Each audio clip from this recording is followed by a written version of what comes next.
sa kanya. Pero mukhang okay naman yung mga doktor doon, alagaan siya. So dito lang kayo at marami pang darating. Maraming salamat po. Thank you.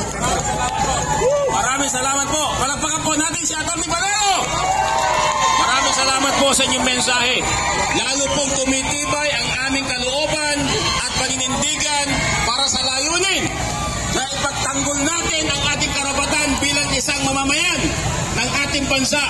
Kaya po maraming salamat po sa inyo pong napakabuting mensahe. Maraming salamat po sa inyo.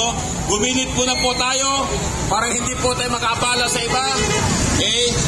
Yung mga kabahagi po ng ating layunin na gusto po magsabi po ng kalandamdamin, inanyayahan po namin kayo na lumapit po dito para po magbigay ng mensahe, lalong higit sa mga taong nandito ngayon na nakikinig kung ano po ang layunin ng bawat isa at kung ano po pinaglalaban natin. Yan po.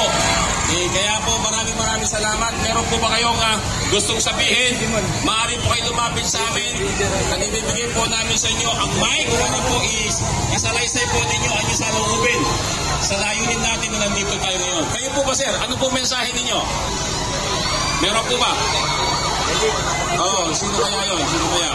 Alright. Ayan, ha? Okay.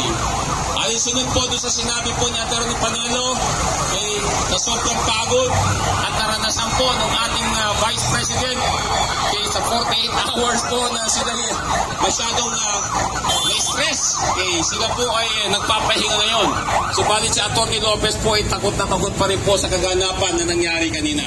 Bagkus po, ipagdasal po natin na sila po ay magiging kampante na, maging tahimik po at magkaroon ng kapayapaan sa kanilang kalooban para hindi po sila masyado nahihirapan. Kaya po kanyaya po namin, sa lahat na nandito ngayon, sino po? Okay, tawagan po natin si Sir Ed, ang isa pong Labor Secretary General, para po magsalaysay sa atin ng kanyang saloobin, lalo higit po sa oras na ito. Palagpakan po natin si Sir Ed!